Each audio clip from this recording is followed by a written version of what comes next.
ये कहानी एक ऐसे लड़के की है जो अपने बाप की गर्लफ्रेंड के साथ ही सोता है और फिर देखिए कैसे उस लड़की की वजह से इस लड़के की लाइफ बर्बाद हो जाती है। हम मूवी की शुरुआत में साइमन नाम के लड़के को देखते हैं जो अपनी गर्लफ्रेंड के साथ अपनी फैमिली से दूर रहता है। साइमन की गर्लफ्रेंड का नाम फबीना है और ये दोनों कार्टून आर्टिस्ट हैं। अब साइमन के फादर का 68 बर्थडे आ जाता है और वो 6 महीने बाद घर जाने का प्लान करता है और साथ में अपनी गर्लफ्रेंड को भी ले जाता है ताकि उसे वो अपने पेरेंट्स से मिला सके। बर्थडे के दिन साइमन अपने घर पहुंचता है। वहाँ पर वो अपने मॉम डैड के साथ काफी सारे फैमिली मेंबर्स को देखता है, लेकिन उसकी नजर एक लड़की पर जाती है जिसको उसने इससे पहले अपने घर में नहीं देखा था। तभी वो अपने डैड को उस लड़की के साथ बातें करते हुए देखता है तो वो एक फैमिली मेंबर से पूछता है कि ये कौन है। तब उसे पता चलता है कि वो उसके डैड की सेक्रेटरी है। साइमन के डैड एक साइकेट्रिस्ट है। सबको ये बात पता था कि उनका अफेयर उनके पुराने पेशेंट्स के साथ चलता था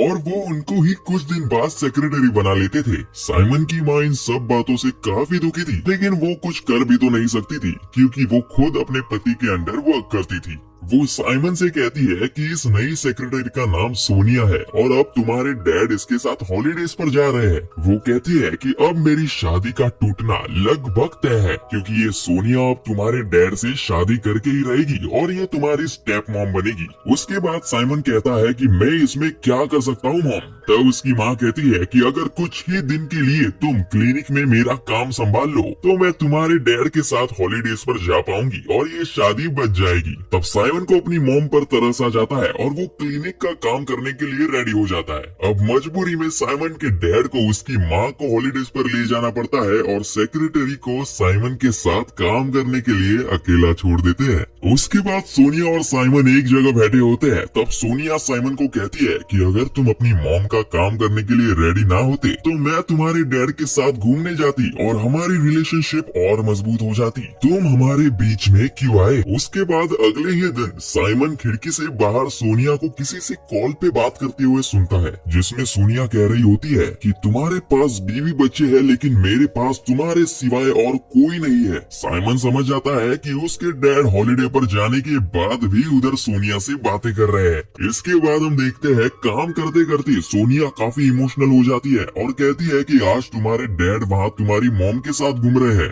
और मुझे ये बोरिंग काम करना पड़ रहा है और साथ ही तुम्हारे डैड मुझे सिर्फ गर्लफ्रेंड समझते हैं लेकिन मैं उनके साथ हमेशा के लिए सेटल होना चाहती हूँ। सोनिया कहती है वो हॉलीडे पर जाकर साइमन के डैड के साथ फैमिली प्लानिंग करना चाहती थी, लेकिन साइमन की वजह से उसका पूरा प्लान खराब हो गया था। उसके बाद साइमन को लगता है कि उसके डैड शायद गलत कर रहे हैं। वो फिर सोनिया को टिश्यू पेपर देते हैं, उसे कंसोल करने लगता है, लेकिन सोनिया फिर उसके गले लग जाती है और जोर जोर से रोने लगती है और इसी बीच वो साइमन को किस करने लगती है। कुछ ही सेकंड्स बाद जब दोनों को रियलाइज होता है कि वो क्या कर रहे हैं, तब दोनों एक दूसरे से दूर हट जाते हैं। अगले ही दिन साइमन सोनिया को ऑफिस में मिलता है। वो सोनिया को कल जो भी हुआ उसके लिए सॉरी बोलता है। तभी सोनिया बहुत ही कैजुअली कहती है कि ठीक है, जैसे ये कोई बड़ी बात नहीं थी। उसके बाद वो सोनिया के बारे में जानने के लिए रिसर्च शुरू कर देता है। सोनिया उसके डैड की एक एक्स पेशेंट थी।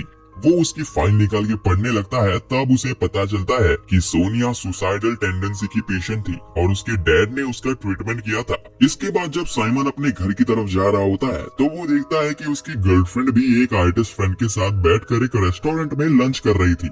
तब साइमन कहता है कि तुम यहाँ कर क्या रही हो। तब वो कहती है कि मैं आर्टिस्ट फेस्टिवल की तैयारी कर रही हूँ। तुम तो अपने डैड के काम में बिजी हो, मुझे किसी का साथ तो चाहिए ही ना। उसके बाद साइमन को लगता है कि उसकी गर्लफ्रेंड का अफेयर उसके आर्टिस्ट फ्रेंड के साथ ही चल रहा है। उसके बाद अगले ही दिन सोनिया को पता चल जाता है कि साइमन ने उसकी फाइल पढ़ ली है जो कि डॉक्टर और पेशेंट के बीच सीक्रेट रहती है। उसके बाद सोनिया रोते हुए कहती है तुम्हें मेरी प्राइवेट इंफॉर्मेशन पढ़ने का कोई हक नहीं है, मैं तुम्हारे खिलाफ इस बात के लिए केस भी कर सकती हूँ। तभी साइमन सोनिया से वो फाइल खींचता है। तब सोनिया उसकी तरफ मुड़ जाती है और एक बार फिर से उसको किस करती है और इस बार साइमन भी खुद को रोक नहीं पाता है और उसको किस करने लगता है। दोनों काफी ज्यादा पैशनेट हो जाते हैं, लेकिन फिर सोनिया साइमन को रोकती है और कहती है यहाँ कोई आ जाएगा, हम नीचे वाले कमरे में जाते हैं। साइमन फिर सोनिया के पीछे पीछे जाने लगता है। उसके मन ही मन ये बात चल रही थी कि मॉम ने डैड से सोनिया को दूर रहने के लिए मेरे साथ उसे छोड़ गई थी और यहाँ मैं इसके साथ ही एंगेज हो रहा हूँ। उसके बाद दोनों नीचे रूम में जाते हैं। अब साइमन थोड़ी देर सोफे पर बैठकर सोनिया से कुछ बात करना चाहता था, लेकिन सोनिया सीधे बेड की तरफ जाके साइमन को अट्रैक्ट करने लगती है। साइमन भी अब फंस चुका था और वो भी खुद को रोक नहीं पाता है। अब दोनों काफी देर तक इंटीमेट होते हैं। उसके बाद सोनिया साइमन को कहती है, तुम मेरे साथ चलो, मैं तुम्हें घर छोड़ दूंगी। उसके बाद सोनिया कार से साइमन को उसके घर के पास छोड़ देती है और वो साइमन को कहती है कि कभी मेरे घर भी आओ।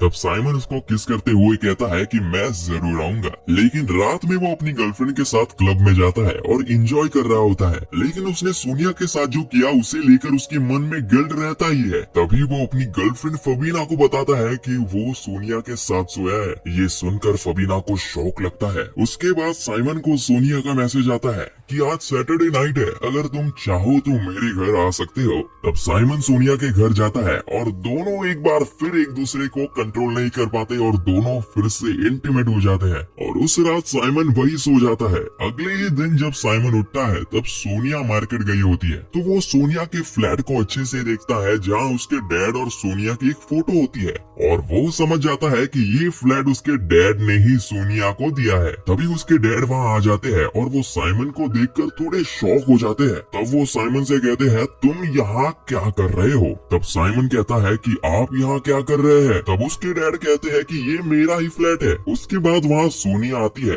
वो साइमन के डैड से गुस्सा थी, इसलिए वो उससे बात नहीं करती और फिर सीधे जाकर साइमन को किस करती है उसके डैड को जेलस फील कराने के लिए। तब साइमन के फेस पर एक हल्की सी मुस्कान आ जाती है। इसे देख साइमन के डैड थोड़ा कंफ्यूज हो जाते हैं। उसके बाद साइमन के डैड बोलते हैं, ये मेरे लिए कोई बड़ी बात नहीं है, मैं दूसरी गर्लफ्रेंड बना लूंगा, लेकिन तुम अपनी मॉम को समझा देना कि तुम अब सोनिया के साथ हो। साइमन अपने घर वापस आता है तो उसका सर घूमने लगता है, मानो उसे पैनिक अटैक आ रहे हो, इसलिए वो अपने मॉम को सारी बातें बता देता है। तब उसकी मॉम को कुछ समझ नहीं आता। उसकी मॉम उसे कहती है, तुम्हें अपनी गर्लफ्रेंड से जाकर बात करनी चाहिए और उसे मनाना चाहिए। तो साइमन उसकी गर्लफ्रेंड फबीना को मनाने जाता है, लेकिन उसकी फबीना नहीं मानती। इसके बाद साइमन को पैनिक अटैक आने लगता है, लेकिन वो किसी तरह अपने घर आ जाता है। लेकिन घर आते ही वो बेहोश हो जाता है। आगे साइमन हॉस्पिटल में मौजूद होती है, जहाँ उसके डैड भी मौजूद होते हैं और वो साइमन को कहता है कि अगर तुम्हारी गर्लफ्रेंड का ट्रस्ट टूट चुका है तो तुम कुछ भी करके उसे वापस नहीं पा सकते हैं, तुम्हें उसका पीछा अब छोड़ना चाहिए। साइमन भी उसके डैड की बात मानता है। साइमन को कई महीने लग जाते हैं ठीक होने के लिए। उसके बाद एंड में हम देखते हैं कि साइमन का पूरा परिवार एक साथ है। सोनिया एक बच्चे की माँ बनती है और ये बच्चा साइमन का था, लेकिन सबको लगता है ये साइमन के डैड का बच्चा है। अब सोनिया की फैमिली कंप्लीट थी और वो बहुत खुश थी, लेकिन साइमन की तो लाइफ खराब हो रही थी। कुछ दिन पहले वो एक आर्टिस्ट की तरह अपनी गर्लफ्रेंड के साथ सेटल था और अब वो एक बच्चे का बाप था और वो लड़की उसके डैड की गर्लफ्रेंड है। तो देखा आपने कैसे साइमन ने सोने की तलाश में अपने हीरे को गवा दिया।